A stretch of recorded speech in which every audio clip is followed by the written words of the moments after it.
Alors les amis, la Torah 261 du Likutei Moharan, lorsqu'un homme chute de son niveau spirituel, il doit savoir que sa chute provient du ciel. En effet, l'éloignement a pour but le début du rapprochement.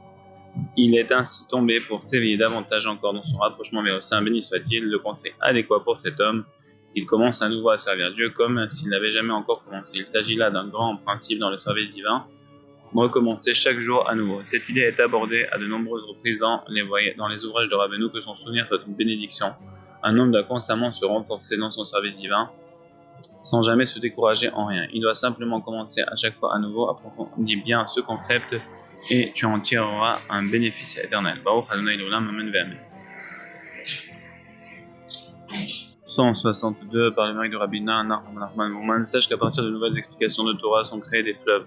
En effet, lorsque l'homme commence à innover en trouvant de nouvelles explications ou interprétations de la Torah, une source commence alors à couler, comme l'indique le verset, une source jaillira de la maison de l'Éternel, ce qui fait allusion à l'intellect. Comme il est écrit, c'est par la sagesse que s'édifie la maison. Ainsi, cette source qui est au départ petite et étroite s'élargit et se répand encore et encore pour se diviser en plusieurs fleuves auxquels tous viennent s'abreuver. Par conséquent, tout celui qui souhaite concrètement développer de nouvelles explications de Torah doit au préalable pleurer. En effet, lorsque sont créés ces fleuves auxquels tous viennent s'abreuver, les forces du mal et de l'autre côté viennent également puiser à Dieu ne plaise. C'est pourquoi l'homme doit au départ pleurer afin de générer par ses larmes des fleuves, comme dans il a établi des fleuves à partir des pleurs. En pleurant, il rectifie ces fleuves où les forces du mal et de l'autre côté s'abreuvent jusqu'à l'étanchement de leur soif. Et ensuite, lorsqu'il crée d'autres fleuves à partir de nouveaux développements sur ces explications nouvelles de la Torah, il peut alors les diriger, ces nouveaux fleuves, uniquement vers des endroits adaptés, afin d'éviter que ces forces extérieures viennent s'y abreuver. C'est en ce sens que la rédaction des lois et des nouvelles explications de Torah porte le nom de Masechet, traité, comme dans un mon breuvage, j'ai mêlé ma sarti mes larmes. Il faut ainsi mélanger la boisson aux larmes, et pour cela, il faut au préalable pleurer. Telle est l'allusion contenue dans le verset sur les rives des fleuves de Babylone. Là où nous étions assis à Shavnu, nous avons aussi pleuré, correspondant au Talmud de Babylone rédigé dans les Yeshivot, école talmudique, à propos de la création des fleuves. Tel est le sens de nous avons aussi pleuré, car il faut en premier lieu pleurer, comme dans un mon breuvage, j'ai mêlé mes larmes. Baruch Adonai Leolam, Amen Ve'Amen. Hashem par le mérite de Rabbina Nachman Mouman, la Torah 263, sache que la maladie de la Kadachat, sorte de fièvre, survient à Dieu ne plaise lorsque l'homme mange trop. En effet, lorsqu'il mange trop, il entre dans la catégorie de nourriture d'un animal, car la caractéristique d'un homme est de manger selon ses besoins et pas plus, comme on a vu dans la Torah un peu plus haut. Mais lorsqu'il mange davantage, cela s'apparente à un acte animal, car ce dernier mange et mâche toute la journée. C'est pourquoi la fièvre surgit, que Dieu nous en préserve. De même, lorsque la nourriture de l'homme contient des étincelles de sainteté, qui n'ont pas encore été raffinés pour passer du niveau de nourriture animale à celui de nourriture humaine, la maladie peut encore surgir à moins qu'il s'agisse d'un homme de haute stature spirituelle capable d'élever d'un seul coup la nourriture animale au rang de la nourriture humaine. Lorsqu'un homme mange une nourriture animale, il sort ainsi de la condition humaine pour entrer dans celle de l'animal. Tel est le sens de tu as placé l'homme au-dessus de notre tête, autrement dit, la condition humaine est au-dessus de lui, car il se situe lui-même en dessous de statut d'homme, puisqu'il est descendu à celui d'un animal. Dès lors, nous sommes passés par le feu et par l'eau, qui fait référence à l'idée de maladie de la fièvre, à Dieu ne plaise, mélange de feu et d'eau, chaleur et refroidissement, comme l'enseigne nos sages de mémoire bénie à propos du verset. Au moment où le Saint béni soit-il dit au premier homme, tu mangeras l'herbe des champs, ses membres se mirent à trembler, et il dit, moi comme l'âne, mangerions dans une même écueil, ses membres se mirent à trembler. Ce qui fait allusion à la maladie de fièvre issue de la consommation de l'arbre des champs à l'image de l'animal. Pour cette raison, lorsqu'il entendit « à la sueur de ton front, tu mangeras ton pain », son esprit fut rassuré, car la maladie de Kadachat entraîne une dégradation de la connaissance d'Ahat, puisque l'essence même de la connaissance dépend de la relation entre le feu et l'eau. Tel est le sens de « lorsqu'il entendit à la sueur de ton front », car la guérison de cette maladie passe par la transpiration grâce à laquelle son esprit fut rassuré, une référence à la guérison de cette maladie qui représente la perfection de la connaissance. Baruch Adonai Leolam, Amen Ve'Amen. Alors, Bezrat Hashem, la Torah 264 par le mérite de Rabbina Nachman Mouman, la charité représente une réparation de l'alliance de pureté. En effet, La dégradation de l'alliance, c'est-à-dire le brit, donc tout ce qui a rapport avec les fautes ou la pureté sexuelle, se produit lorsque l'homme qui aurait dû exercer l'influence de la sainteté vers un endroit adapté détourne cette influence pour la diriger ailleurs, à Dieu ne plaise. C'est pourquoi la rectification passe par la charité, grâce à laquelle il peut revenir et agir à cet endroit vers la sainteté, produisant ainsi une réparation. Quelle est la signification de « les hommes vinrent en même temps que les femmes » qui évoque la contribution au sanctuaire, allusion à la notion d'union réalisée à partir de la charité liée à la participation au sanctuaire. Mais lorsque l'homme donne la charité à un pauvre non méritant, l'inverse se produit et il est encore plus affecté. Sa dégradation ne fait que s'empirer au lieu de se réparer, car il aggrave le dommage en agissant dans un endroit non approprié. Cette notion de réparation de l'alliance opérée grâce à la charité est également mentionnée ailleurs. Baruch Adonai Leolam, Amen ve Amen. La Torah 265 par le mérite de Rabbeina, la raison pour laquelle on brise un ustensile en terre, c'est-à-dire en terre plutôt en terre ou en argile, lors de la cérémonie des fiançailles est la suivante. Ces âmes appelées à former un couple ne forment qu'un en haut. Cependant, en bas, leur lien et leur relation se situent à un stade caché puisqu'ils ne savent encore rien de leur connexion et de leur union, jusqu'au moment de cet engagement. Et c'est à ce moment que se dévoile alors ce lien qui était jusqu'à présent caché. Cependant, le dévoilement de ce lien qui se révèle au moment de cet engagement est un aspect du verset. Les animaux chayot montaient et descendaient, car leur association se dévoile au moment de l'engagement pour disparaître aussitôt. En effet, par la suite, les conjoints se séparent et s'éloignent, puisqu'elle lui est interdite jusqu'au mariage. Il en ressort ainsi qu'au moment de l'engagement se révèle la lumière de leur union, qui était jusqu'à présent dissimulée et qui disparaît juste après, au sens de les chayot montaient et descendaient. C'est la raison pour laquelle on brise un ustensile en terre au moment de ce contrat d'engagement. Il est écrit en effet, les chayot montaient et descendaient comme un éclair de lumière. Autrement dit, par la lumière qui sort des débris, c'est-à-dire l'étincelle qui sort au moment où l'on brise les ustensiles de terre, mais qui n'est que temporaire. C'est pourquoi au moment des fiançailles, lorsque la lumière de leur union se dévoile, comme dans monter et descendre, on brise un ustensile de terre. Ceci fait allusion au secret se trouvant dans le verset les chayot montaient et descendaient comme un éclair de lumière. Pour une autre raison à cette coutume, pour connaître une autre raison à cette coutume, voir la Torah du Likutei Moharan tome 1, Torah 60, et à la fin du Likutei Moharan tome 2, Torah 90. Enfin, par le mérite de Rabbeina, par toutes ces Torahs, qu'on puisse mériter d'avoir la parnassa beshefa, la parnassa abondante, et qu'on puisse mériter d'avoir la santé, un accouchement facile pour Esther Shira Bas Sultana Malka, une bonne santé pour Chaya Levana Bat Sarah Miravam Ben Zohara, Michael Ben Chaya Levana, et qu'on puisse mériter d'avoir toutes les brachot B'Zchut Tzadikim Verabina Nachman Nachman Meuman.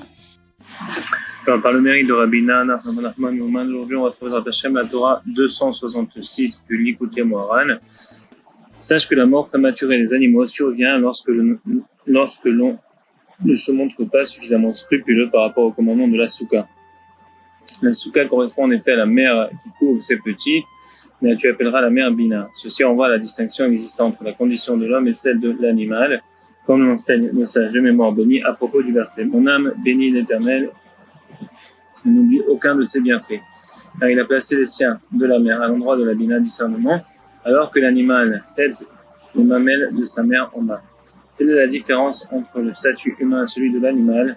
L'homme tête à partir du sein humain situé à l'endroit de la compréhension Bina, au sens de tu appelleras la mère Bina de l'ordre de la souka. En revanche, l'animal tête à partir de mamelles animal placé en bas. Par conséquent, lorsqu'un homme porte atteinte au commandement de la souka, il chute du niveau du sein humain situé à l'endroit de la Bina discernement pour tomber dans celui des mamelles animales, dont il va alors puiser. Il en découle qu'il puise dans le flux de subsistance des animaux, et il se nourrit ainsi de leur vitalité, ce qui cause leur mort puisqu'il leur a enlevé leur énergie vitale. Ainsi, sa chute sera proportionnelle au dommage qu'il a causé à la souka. C'est ainsi qu'il prive les animaux de leur vitalité et provoque la mort de différents animaux. Tel est le sens de pour son bétail, il fit des soukottes en clos car la souka était pour son bétail. D'autre part, le fait de travailler dans la construction bâtiment peut causer des préjudices, comme l'affirment nos maîtres de mémoire bénis. Tout homme qui travaille dans la construction s'appauvrit et se met en danger. En effet, construire une maison avec intelligence et sagesse est la condition nécessaire pour éviter que cette construction porte atteinte à l'homme. Si c'est le cas, l'homme est alors habilité à construire une maison, comme l'indique le verset. C'est par la sagesse que s'édifie une maison, par la raison qu'elle se consolide et par la connaissance que ses chambres se rempliront. Car il y aura un espace pour faire rentrer l'abondance. On va commencer cette phrase qui est très belle. C'est par la sagesse que s'édifie une maison, par la raison qu'elles se consolident et par la connaissance que ces chambres se rempliront, car il y aura un espace pour faire entrer l'abondance. Mais lorsqu'il construit sans réflexion, cette construction lui est nuisible et c'est pourquoi il s'appauvrit ou se met en danger, car telle est sa sanction pour avoir causé des dégâts à son esprit, puisqu'il aurait dû construire sa maison avec sagesse. C'est pourquoi sa punition sera de s'appauvrir, ce qui correspond à la dégradation de la sagesse, comme dans la sagesse du pauvre est dédaignée. Ainsi, grâce à la souka, qui correspond à l'intellect et à tu appelleras la mère Bina, il peut construire une maison, comme l'indique, et c'est par la sagesse que s'édifie une maison. C'est la leçon du verset, Yaakov se rendit à Sukkot et il construisit une maison. Ceci correspond à Shavuot, car Shavuot et Sukkot font un. En effet, la Torah sort de Bina, qui correspond à la dimension de Sukkot, comme il est écrit, ne délaisse pas la Torah de ta mère, correspondant à ta mère Bina, correspondant à Sukkot. Ainsi, aussitôt après Sukkot vient la fête de Simchat Torah, car de la dimension de Souka sort la Torah. Ainsi, en étant entrés dans la Souka, nous devenons nous-mêmes un aspect de la Torah, car c'est de là que sort la Torah. C'est alors, à la fin de Sukkot, Simchat Torah, que débute la Torah, qui est commencement lié à la maison Baït, allusion aux bêtes de Bereshit, comme dans Yaakov se rendit à Sukkot et il construisit une maison. Telle est la dimension de Sivan, qui représente le temps du don de la Torah. Dans les initiales forment le mot Yaakov Nasa Sukkota, Ben Lo Baït, Yaakov se rendit à Sukkot et il construisit une maison. Baruch Adonai Olam, Amen Ve'Amen. Alors, la Torah 267, présente Hashem par le mérite de Rabbi Nachman Newman. Shavuot est une guérison pour les poumons, car les 5 lobes des poumons correspondent aux 5 livres de la Torah. Ainsi, lorsque nous recevons la Torah durant Shavuot, nous pouvons recevoir une nouvelle vitalité. Baruch Adonai Olam, Amen Ve'Amen. Torah 268 par le mérite de Rabbi Nachman Newman. Si un homme ne regarde pas le but ultime, alors à quoi lui sert la vie? En effet, l'âme désire constamment réaliser la volonté de son Créateur, et lorsqu'elle constate que l'homme n'accomplit pas la volonté du Saint, béni soit-il, à Dieu ne plaise, elle se languit alors encore plus vivement et aspire à retourner à sa source. Elle commence alors à se séparer et à quitter le corps de l'homme, et c'est ce qui la rend malade, puisque la force de l'âme s'affaiblit. L'âme se retire de lui parce qu'il ne comble son désir, et son unique souhait est qu'il réalise la volonté du Saint, béni soit-il. Si l'homme peut parfois retrouver sa santé avec des médicaments, c'est que son âme remarque que cet homme est capable de s'imposer l'inverse de ses tentations et de ses habitudes, car même s'il était habitué au pain et à d'autres aliments, à présent il domine son penchant et accepte la guérison à travers des remèdes amers afin de recouvrer la santé. Ainsi, dans la mesure où l'âme voit qu'il est capable de maîtriser ses instincts pour une quelconque finalité, elle revient en lui, car elle espère qu'il soumettra son désir pour le but ultime, accomplir la volonté de son Créateur, béni soit-il. C'est très très joli. C'est-à-dire que même si quelqu'un parfois fait quelque chose comme il va limiter sa nourriture pour du sport ou pour la santé ou peu importe, beaucoup par là, l'âme plutôt, elle voit que l'homme est capable de dominer son penchant et lui redonne la santé de manière à ce qu'éventuellement il utilise ce pouvoir de volonté pour servir à beaucoup. Donc c'est mamash très beau. 269 par le mérite de Rabbi Nachman Newman, selon un manuscrit de Rabbeinu de mémoire béni, il est possible de connaître la nature d'une guérison à partir de la résidence et l'habitation du juste. On en trouve une allusion dans « Elle siégeait sous le palmier » que nos sages de mémoire béni interprètent ainsi « Tout comme le palmier ne possède qu'un seul cœur, ainsi est le peuple d'Israël. » Amen. 270 par le mérite de Rabbi Nachman Newman, tout comme une personne en éveille une autre, lorsqu'un homme voit une personne réciter des prières ou des supplications avec ferveur et le cœur brisé, ceci suscite également en lui un éveil.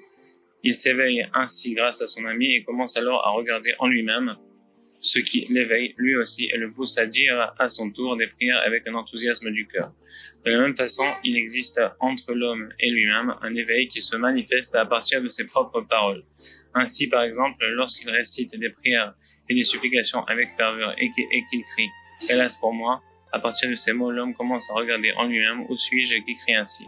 Ces paroles « Hélas pour moi » ne se réfèrent-elles pas réellement à moi?